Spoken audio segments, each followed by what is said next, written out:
Supreme court के द्वारा विभिन्न मुद्दों पर स्वतः संज्ञान लिया जाता है ना, स्वप्रेरणा से मामलों को दर्ज किया जाता है। तो अभी हाल ही में जो आवारा कुत्ते होते हैं, आवारा कुत्तों के द्वारा छोटे छोटे बच्चों को टारगेट बनाया गया, उन पे हमले किए गए और उन हमलों को लेकर कई सारे लेख लिखे गए।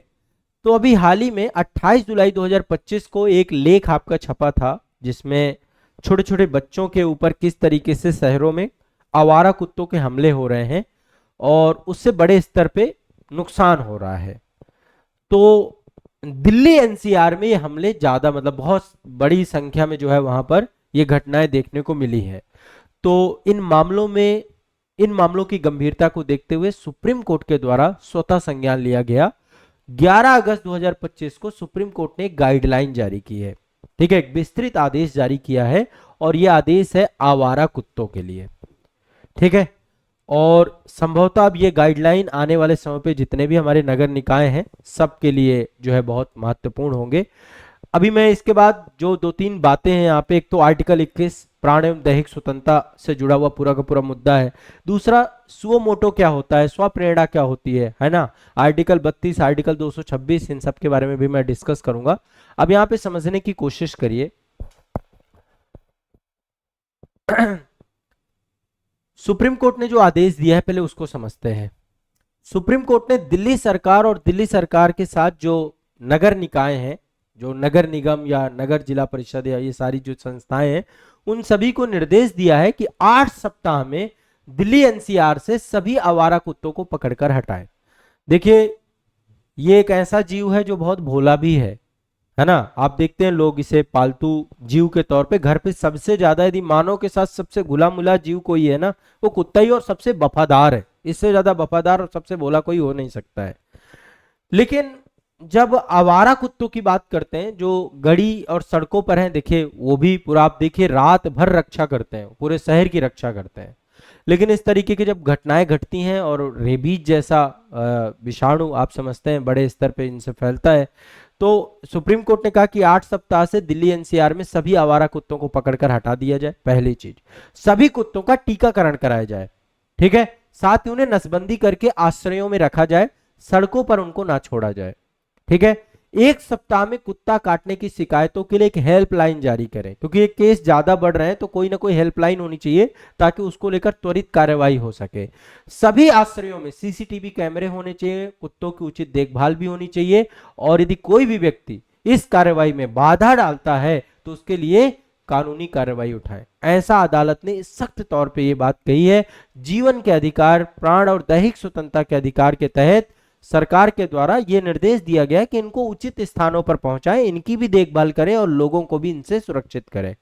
अब इसको लेकर बहुत सारी प्रक्रियाएं और विवाद चालू हो गए हैं। कई नागरिकों ने इस आदेश का स्वागत किया है, लेकिन जितने भी पशु कल्याण संगठन है, जैसे पेटा है या फिर अन्य बहुत सारे पशु संरक्षण एनजीओ है, उनके द्वारा इसको अवैज्ञानिक और अमानवीय बताया गया है। उनको द्वारा कहा गया है सड़कों से जो कुत्ते हैं उनको पूरी तरीके से हटाना समस्याओं को, इससे और अन्य समस्याएं पैदा हो जाएंगी, इससे पशु संरक्षण कानूनों को उल्लंघन होगा, ठीक है। और इसमें मतलब बहुत सारे लोगों ने कहा कि जीवों का जो है अब उनको हो सकता है कि उनको ज्यादा से ज्यादा संख्या में मार दिया जाए, उनके साथ अमानवीय बर्ताव किया जाए।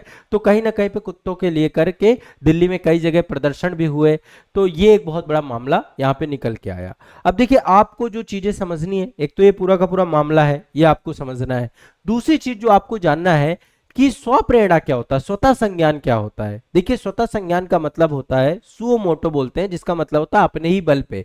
भारतीय न्याय व्यवस्था में अदालत बिना किसी व्यक्ति या बिना किसी संस्था के आए, अदालत में या तो कोई व्यक्ति आए किसी मामले को लेकर के, है ना, या कोई संस्था है किसी मामले को लेकर, जब इन दोनों से हटकर कई बार सुप्रीम कोर्ट किसी मुद्दे की गंभीरता को देख करके खुद ही उस पर कानूनी कार्रवाई करना शुरू कर दे, इसको हम सुओ मोटो कहते हैं या स्वतः संज्ञान कहते हैं। हमारे संविधान के आर्टिकल 32 और आर्टिकल 226 में ये पावर सुप्रीम कोर्ट के पास है। हाई कोर्ट के पास 226 के तहत, आर्टिकल 32 के तहत सुप्रीम कोर्ट के पास है, मौलिक अधिकारों के रक्षा के लिए, ठीक है। तो जनहित में, मानवाधिकार में, पर्यावरण संरक्षण में, सरकारी विफलताओं से जुड़े मामलों पर सुओ मोटो आमतौर पर अदालतें उपयोग करती हैं जब कोई गंभीर सार्वजनिक समस्या हो, क्योंकि अभी हाल ही में ये मामले बहुत सारे बढ़ते जा रहे हैं। ठीक है, तो ऐसे में बहुत जरूरी कदम है, बहुत ही स्वागत योग्य कदम है, क्योंकि इससे क्या है, कुत्तों के लिए भी सरकार ने कहा कि आप उनका टीकाकरण कराइए, उनको आश्रय स्थलों पर रखिए, वहां पे सीसीटीवी कैमरे लगवाइए, ऐसा सुप्रीम कोर्ट ने कहा है। और जितने लोग इससे प्रभावित हैं, गरीब लोग हैं, अनजान लोग हैं, जो अदालत तक नहीं पहुंच पाते हैं, कम से कम उनकी समस्या का समाधान अदालत ने स्वतः संज्ञान से कर दिया। सरकारी और सार्वजनिक संस्थाओं को जिम्मेदारी, उनकी जवाबदेही तय कर दी। सुओ मोटो से देखिए ये फायदा है। ठीक है, अब आप सभी को पता है जब कोविड लगा था, कोविड हुआ था, कोविड के दौरान लॉकडाउन हुआ था, तो सुप्रीम कोर्ट ने जितने भी प्रवासी मजदूर हैं, है ना, आपको पता है वो प्रवासी मजदूर पलायन जो कर रहे थे, सुप्रीम कोर्ट ने उनकी सुरक्षा का मुद्दा खुद उठाया था और उन्होंने कहा था कि सरकार को इसकी जिम्मेदारी लेनी चाहिए कि वो पलायन ना करें। पलायन करने के लिए मजबूर इसलिए क्योंकि उनको लग रहा है कि उनके जीवन में बहुत सारी चीजों को लेकर के उन्हें समस्या लग रही है ना, तो कहीं ना कहीं पे बहुत सारे मुद्दे होते हैं। ठीक है, और आप सभी को पता है कि सुप्रीम कोर्ट समय समय पर चाहे प्रदूषण से जुड़ा मामला हो, चाहे पुलिस हिरासत से जुड़ा मामला हो, इससे जुड़ी हुई जो मौतें होती हैं, उन सब को लेकर के सुप्रीम कोर्ट स्वतः संज्ञान लेती है। ठीक है, ये आपको दिमाग में बैठा के रखना चाहिए। ठीक है, बहुत इंपॉर्टेंट है ये। और ये अभी कुत्ते वाला मामला आया, इससे जुड़ा हुआ मामले को सुप्रीम कोर्ट ने स्वतः संज्ञान में लिया है, तो ये मामले को भी आपको दिमाग में बैठा के रखना है। आर्टिकल 21 के तहत ही चूंकि जीवन का अधिकार है, इसका स्वरूप काफी बड़ा रहता है इस उसको लेकर के, तो ये न्यायिक सक्रियता और न्यायिक परीक्षा से जुड़ा हुआ पूरा का पूरा मामला आपको दिमाग में बैठा के रखना है। चलिए।